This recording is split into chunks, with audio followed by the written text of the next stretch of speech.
Assalamualaikum warahmatullahi wabarakatuh. Yang berusaha Puan Abaiyah binti Hassan, pensyarah BMMB 1074, iaitu Sejarah Perkembangan Bahasa Melayu. Yang dihormati Hoyim Azahran selaku Ketua Kumpulan Pengajian Melayu 4 dan Amira Atikah selaku Penolong Ketua Kumpulan Pengajian Melayu 4. Baiklah, pada hari ini, dalam video ini kami akan membentangkan perbandingan dan perbezaan peranan dan pemikiran tokoh. Sebelum itu, izinkan kami memperkenalkan diri dahulu. Nama saya Nurul Aina Natasha binti Azhar. Nama saya Asna Tasnim binti Muhammad Razi. Nama saya Nur Khalidah binti Ahmad Faris. Baiklah, saya akan meneruskan pembentangan kami pada hari ini dengan tokoh-tokoh yang dipilih oleh saya, iaitu Profesor Emeritus Datuk Nik Safiah binti Haji Abdul Karim dan Awang Sarian. Seterusnya, baiklah, latar belakang Prof Emeritus Datuk Nik Safiah binti Haji Abdul Karim. Nama penuh beliau Nik Safiah binti Haji Abdul Karim, dilahirkan pada 17 Disember 1939 dan dilahirkan di Kota Baharu, Kelantan. Beliau memulakan pendidikan awal di Sekolah Rendah Inggeris Perempuan Kota Baharu pada tahun 1948 sehingga 1952. Kemudian, beliau melanjutkan pelajaran di St. Francis Institution, Melaka dan merupakan lulusan Higher School Certificate pada tahun 1959. Beliau melanjutkan pelajaran di Universiti Malaya dengan memegang ijazah sarjana muda sastra dengan kepujian dalam bidang linguistik pada tahun 1965. Beliau juga merupakan doktor falsafah dalam bidang linguistik dari Ohio University, USA. Berikut merupakan beberapa pencapaian yang dimiliki oleh Prof Emeritus, iaitu beliau dilantik sebagai Dekan Fakulti Sastra dari Sains Sosial pada tahun 1984 sehingga 1986. Beliau memegang jawatan sebagai Ketua Jawatan Pengajian Melayu pada tahun 1989 sehingga tahun 1990. Beliau dipinjamkan ke Dewan Bahasa dan Pustaka sebagai Timbalan Ketua Pengarah. Seterusnya, beliau juga merupakan pengarah pertama Akademi Pengajian Melayu. Beliau juga memegang kursi Pengajian Melayu di Universiti Malaya dan diiktiraf sebagai Profesor Adjunct pada tahun 2000 dan diberikan penghormatan oleh Universiti Malaya sebagai Profesor Emeritus. Baiklah, seterusnya saya akan membentangkan peranan Nik Safiah dalam memartabatkan bahasa Melayu. Yang pertama, beliau menggunakan bahasa Melayu dengan tepat ketika berkomunikasi dengan orang. Maksud di sini, beliau tidak menggunakan sebarang bahasa rojak ataupun mencampur-campurkan bahasa ketika berkomunikasi. Seterusnya, beliau menasihati orang Melayu supaya mempelajari dan memartabatkan bahasa Melayu. Beliau juga menerbitkan pelbagai karya berkaitan dengan tata bahasa sebagai rujukan kepada masyarakat. Beliau menggunakan bahasa Melayu dalam pelbagai bidang, termasuklah dalam bidang akademik maupun ketika berbicara dalam kehidupan seharian. Beliau telah menerbitkan lebih 35 buah buku berkaitan bahasa, di mana 30 buah buku tentang wanita dan 10 buah buku ialah buku dalam bidang bahasa. Berikut adalah antara karya yang dihasilkan oleh Nik Safiah, iaitu Tata Bahasa Dewan yang dihasilkan bersama Farid M. On, Hashim Musa dan Abdul Hamid. Beliau juga telah menghasilkan karya Malay Grammar for Academics and Professionals. Pada tahun 1999, beliau menghasilkan buku Yang Indah Itu Bahasa, dan pada tahun 2007, beliau menghasilkan buku yang bertajuk Liku-Liku Bahasa. Selain itu, peranan beliau dalam memartabatkan bahasa Melayu ini, beliau memastikan bahasa Melayu ini menjadi asas pendidikan kepada negara. Beliau juga memastikan buku ilmiah dan akademik ditulis dalam bahasa Melayu. Seterusnya, beliau memberi tumpuan kepada bidang sosial linguistik. Seterusnya, kita akan masuk pula kepada pemikiran Profesor Nik Safiah Karim. Beliau mengaitkan morfologi dengan mengkaji struktur, bentuk dan pergolongan kata. Beliau berjuang dalam memartabatkan bahasa Melayu dan mempunyai prinsip yang teguh berkenaan pembangunan ilmu pengetahuan. Beliau juga berpendapat bahawa sistem bahasa sebagai persediaan menjadi bahasa yang cekap serta mengungkap daya pengungkap hal ehwal ilmu serta teknologi bagi memartabatkan bahasa Melayu. Beliau juga berpendapat bahawa tahap penguasaan bahasa Melayu sangat berkesan dan berjaya membuktikan bahawa bahasa bukan halangan untuk seseorang berjaya. Seterusnya, kita masuk pula kepada Profesor Datuk Seri Dr. Haji Awang bin Sarian. Nama penuh beliau ialah Haji Awang bin Sarian. Dilahirkan pada 20 Oktober 1953, iaitu bertempat di Kampung Bilal Parit, Pontian, Johor.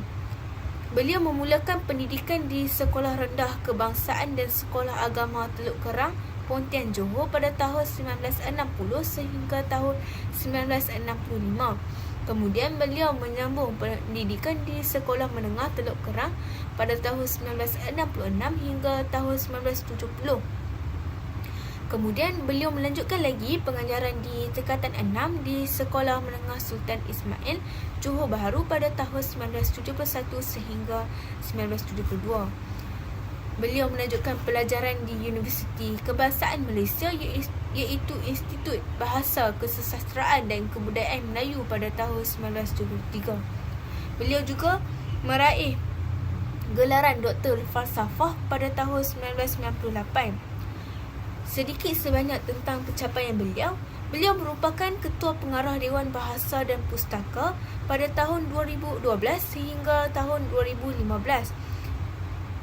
Beliau dilantik sebagai Perunding Seberang Laut Kementerian Pendidikan Singapura pada tahun 1992. Beliau juga menjadi Profesor di Jabatan Bahasa Melayu, Akademi Pengajian Melayu, Universiti Malaya. Sebelum dilantik dengan jawatan profesor, beliau juga memegang jawatan sebagai Profesor Linguistik dan Perancangan Bahasa di Fakulti Bahasa Moden dan Komunikasi Universiti Putra Malaysia pada tahun 2004 sehingga 2006. Kemudian, beliau dilantik sebagai Pengarah Jabatan Bahasa Dewan dan Pustaka pada tahun 1999 sehingga tahun 2004. Akhirnya, beliau dilantik sebagai Ahli Dewan Negara pada tahun 2023 oleh Yang di-Pertuan Agong. Baiklah, kita akan masuk pula kepada peranan beliau dalam memartabatkan bahasa Melayu. Yang pertama, beliau memperjuangkan bahasa Melayu dalam bentuk penulisan. Beliau mempunyai banyak karya yang dihasilkan. Contohnya,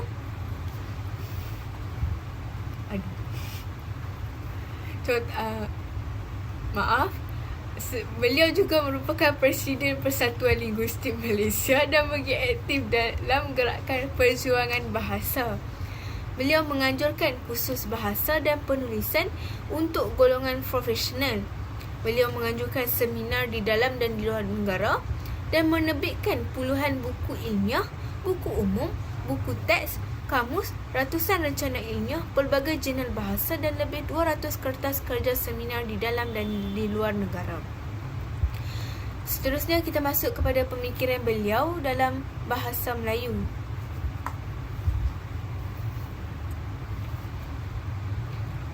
Beliau melihat kemerosokan bahasa Melayu dalam dua aspek iaitu taraf dan mutu.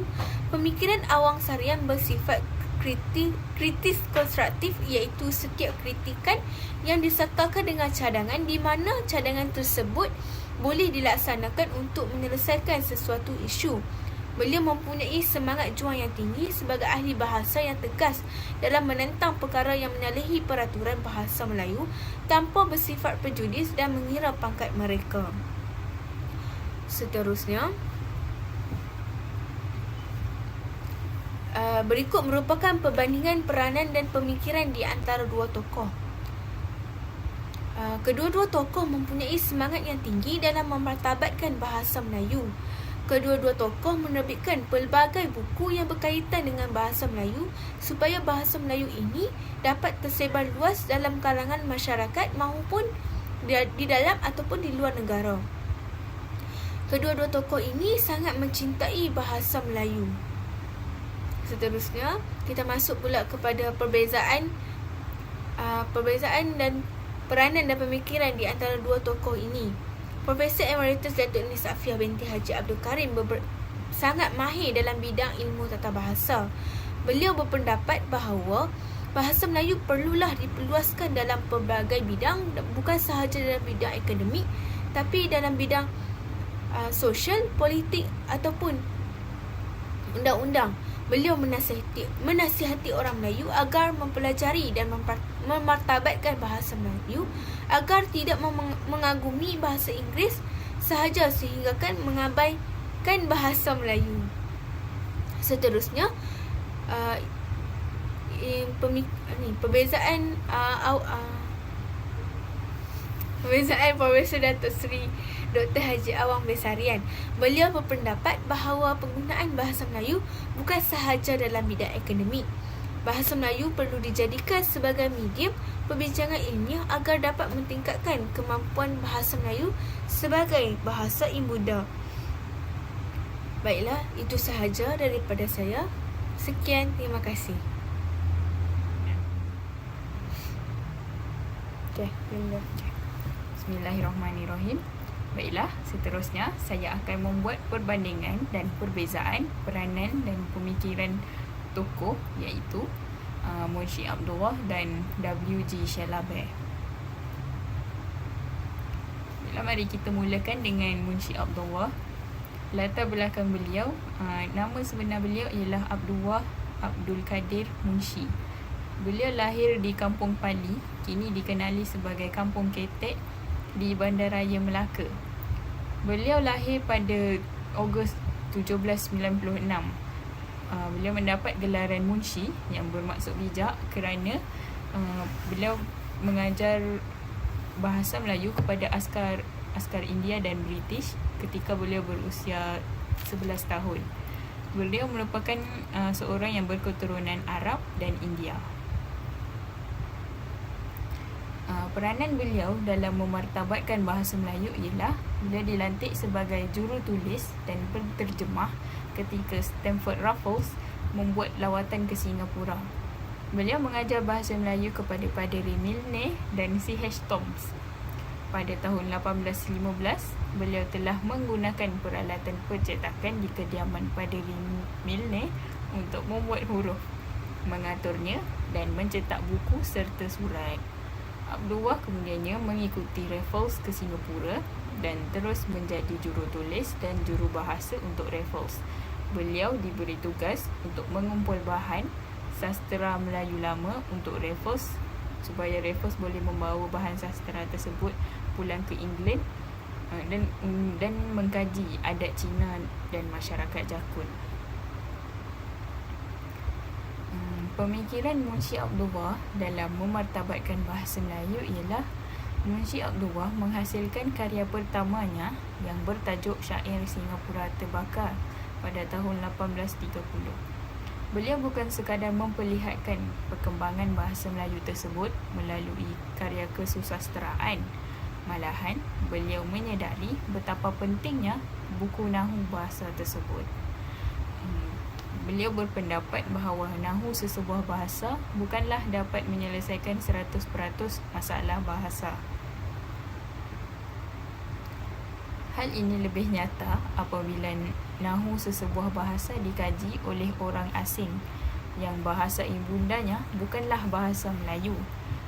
Tujuan mereka membuat kajian tersebut bukanlah berdasarkan kajian ilmiah, tetapi mereka mempunyai kepentingan tertentu yang kita sendiri tidak tahu. Beliau melihat bahawa nahu yang ditulis oleh orang asing hanyalah pengubahsuaian nahu bahasa mereka yang mereka paksa masuk ke dalam bahasa Melayu kita. Munshi Abdullah menegaskan bahasa Melayu penting untuk dipelajari oleh orang Melayu itu sendiri. Munshi Abdullah sangat berminat mempelajari dan mendalami bahasa Melayu. Beliau juga menyatakan betapa ruginya orang Melayu kerana tidak mahu mempelajari bahasa mereka sendiri, iaitu bahasa Melayu. Seterusnya, kita akan bergerak ke tokoh seterusnya, iaitu W.G. Shelaber. Saya akan memberi sedikit sebanyak tentang latar belakang beliau. Nama panjang beliau ialah William Gilstone Shelaber. Beliau lahir di England pada 27 Ogos 1862. Pekerjaan beliau pada mulanya beliau ialah seorang askar sehingga tahun 1887. Setelah itu beliau berhijrah ke Singapura pada tahun beliau berhijrah ke Singapura ketika beliau berusia 25 tahun dan menjadi penulis di Singapura. Peranan beliau dalam memartabatkan bahasa Melayu ialah beliau menterjemahkan Alkitab ke dalam bahasa Melayu. Beliau seorang yang sangat aktif bekerja sejak tahun 1891 sehingga 1948. Beliau telah memperkenalkan perubahan pendekatan terhadap orang Melayu dan orang Muslim di tanah Melayu. Beliau juga mencetak kitab Injil Matius dalam bahasa Melayu dengan menggunakan aksara Latin. Beliau menghasilkan banyak naskah yang terkenal, antaranya Sejarah Melayu, iaitu karya beliau yang paling terkenal. Pemikiran W.G. Shelaber dalam memartabatkan bahasa Melayu ialah beliau memainkan peranan penting dalam bidang penulisan bahasa Melayu. Antara hasil penulisan beliau ialah Hikayat Abdullah bin Abdul Qadir dalam aksara Latin, sebuah buku himne Melayu, kamus, tata bahasa dan terjemah perjalanan sang musafir. Penulisan Shelaber memberi fokus kepada penggunaan istilah bahasa Melayu yang lebih sesuai. Contohnya, fasik yang bermaksud jahat. Penggunaan istilah bahasa Melayu yang sesuai ini bertujuan untuk menjaga sensitiviti masyarakat Muslim di tanah Melayu, supaya apabila masyarakat Muslim membaca karya beliau, mereka tidak berasa tersinggung. Baiklah, pada akhir sekali saya akan bergerak kepada perbezaan dan perbandingan peranan dan pemikiran kedua-dua tokoh yang telah kita bincangkan tadi, iaitu Abdullah Munshi dan W.G. Shelaber. Peranan dan pemikiran Abdullah Munshi lebih berfokus kepada menghasilkan karya untuk mengembangkan bahasa Melayu, terutamanya dalam masyarakat Melayu itu sendiri. Beliau menekankan bahawa orang Melayu perlu mempelajari dan mendalami bahasa Melayu dengan lebih lanjut. Manakala W.G. Shelaber memfokuskan kepada penterjemahan kitab-kitab dan menggunakan perkataan yang sesuai supaya Melayu Muslim tidak tersinggung dengan karyanya. W.G. Shelaber banyak menghasilkan karya-karya yang berkaitan dengan agama Kristian tetapi dalam bahasa Melayu. Baiklah, sekian itu sahaja daripada saya.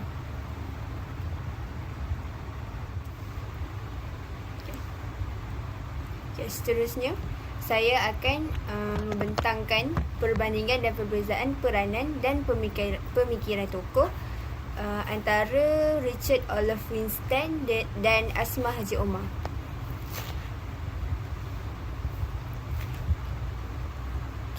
Richard Olaf Winstead. Beliau merupakan seorang pegawai kolonial dan orientalis Inggeris. Beliau dilahirkan pada 2 Ogos 1878 di Oxford, London. Beliau mendapat pendidikan awal sekolah rendah dan menengah di Oxford dan telah berkahwin dengan Sarah Castle daripada sebuah keluarga yang telah lama menetap di kota Oxford.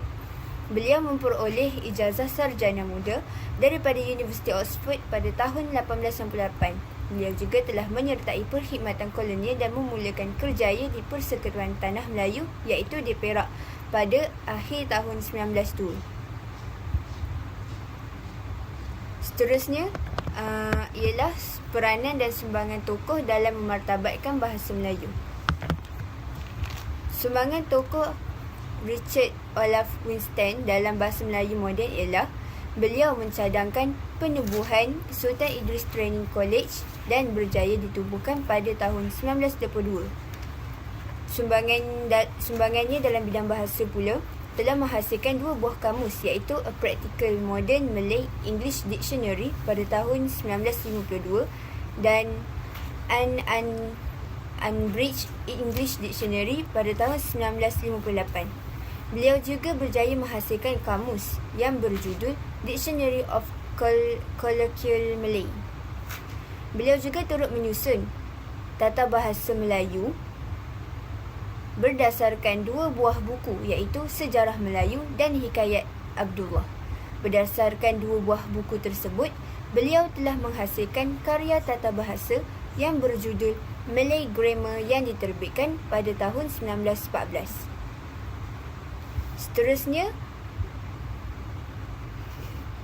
Seterusnya dalam bidang kesusasteraan, Richard Olaf Winstead menghasilkan A History of Classical Malay Literature dan menyunting hikayat Bayan Budiman, Misal Melayu dan hikayat Anggun Cik Tunggal. Karya-karya popular yang lain ialah The Malay Magician, A Simple Malay Reader, Malay Proverbs, The Malays, A Culture History serta karya-karya yang berkaitan dengan sejarah seperti History of Malaya, History of Riau and Johor, History of Perak dan sebagainya.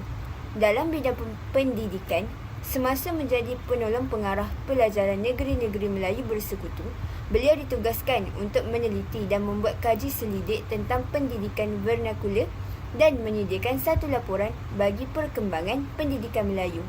Pada tahun 1922, bertitik tolak daripada laporan tersebut, akhirnya Maktab Perguruan Sultan Idris Tanjung Malim telah ditubuhkan. Pelibatan beliau dalam bidang pendidikan mendorong beliau menghasilkan 2 buah buku iaitu berkaitan dengan pendidikan iaitu Education in Malay pada tahun 1923 dan The Educational System in Malaya pada tahun 1931. Seterusnya kita masuk kepada pemikiran tokoh. Terdapat 3 pemikiran tokoh Richard Olaf Winstead. Yang pertama ialah pendekatan pemikiran fungsionalisme, pendekatan pemikiran humanisme dan pendekatan pemikiran sejarisme. Pertama sekali ialah pendekatan pemikiran fungsionalisme. Ianya merupakan salah satu alat jajahan di tanah Melayu. Pihak penjajah iaitu British sedar bahawa Islam adalah sesuatu kepercayaan yang mempunyai kedudukan tertinggi dalam masyarakat Melayu dan sebarang penghinaan terhadap agama Islam akan menyebabkan penentangan terhadap British. Menurut Auni 2005 menyatakan pihak British ini anti-Islam, tetapi penjajah British ini mereka tidak pernah melakukan sebarang tindakan provokasi terhadap agama. Namun pihak British ini licik akalnya, jadi mereka menggunakan satu perjanjian iaitu Perjanjian Pangkor 1874 untuk merendahkan taraf agama Islam. Kesannya, Raja Melayu hilang kuasa. Raja Melayu mempunyai batas dalam pemerintahan. Mereka hanya diberi kuasa untuk memerintah perkara berkaitan agama sahaja. Seterusnya ialah pendekatan pemikiran humanisme. Pendekatan pemikiran humanisme ini bermaksud satu pendekatan yang mengkaji dan menilai manusia yang merangkumi tingkah laku dan pegangan agama. Pendekatan ini merupakan kaedah pegangan agama yang dinilai menggunakan sudut pandangan yang bebas bagi memenuhi kriteria penyelidikan yang bersifat kritis. Salah satu pembahagian pendekatan positivisme empirik logik ialah pendekatan yang merujuk kepada falsafah yang menjadi pegangan kepada Winston dalam menilai sesuatu masyarakat. Yang akhir sekali ialah pendekatan pemikiran sejarisme. Pendekatan ini menggunakan sudut pandangan yang bebas dalam memahami sesuatu fakta sejarah dan kebergantungan sepenuhnya dengan akal untuk mencari jawapan. Petikan di bawah jelas membuktikan Winston ini memperkecilkan undang-undang Islam. Jadi apa yang boleh saya simpulkan daripada tokoh ini? Pendekatan pemikiran Winston menilai pengaruh Hinduisme dalam kehidupan masyarakat Melayu, terutamanya kebudayaan, perundangan dan mitos, dan ianya memperlihatkan sudut pandangan yang meragukan dan berat sebelah. Beliau percaya bahawa masyarakat Melayu telah terpengaruh dengan budaya dan cara hidup Hinduisme dalam setiap corak kehidupan, termasuklah tahap kepandaian dalam membina sebuah tamadun hingga menafikan sumbangan Islam dalam kehidupan masyarakat.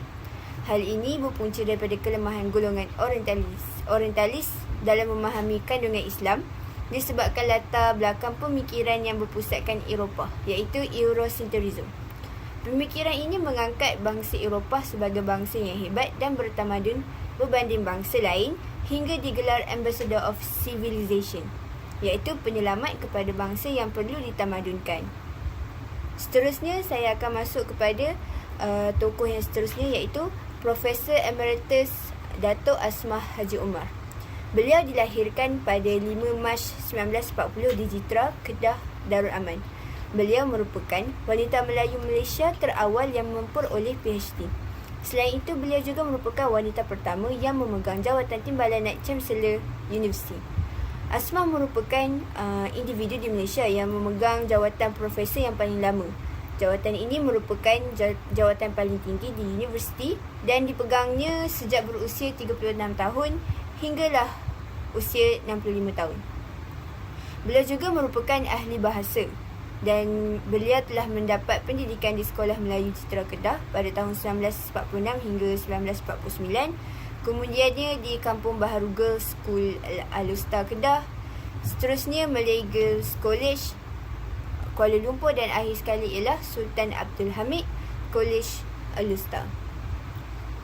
Seterusnya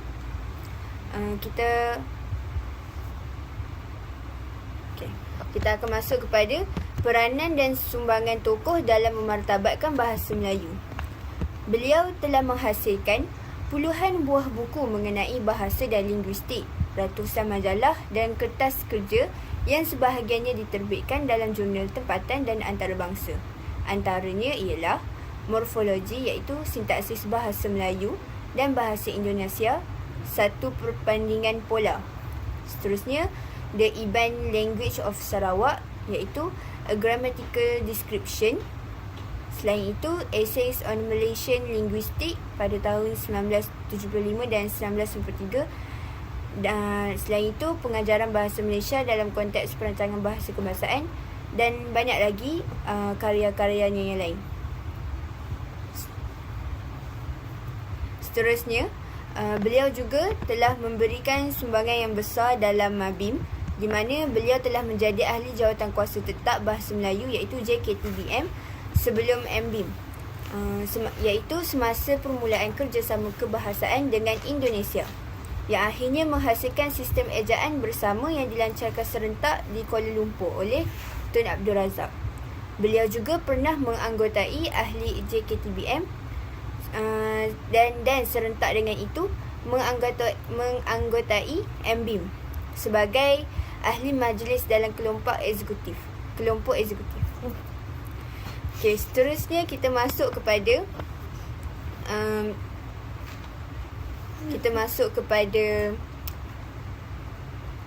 pemikiran tokoh dalam memartabatkan bahasa Melayu. Terdapat banyak, tetapi saya hanya memilih 3. Yang pertama sekali ialah susul galus sejarah bahasa Melayu.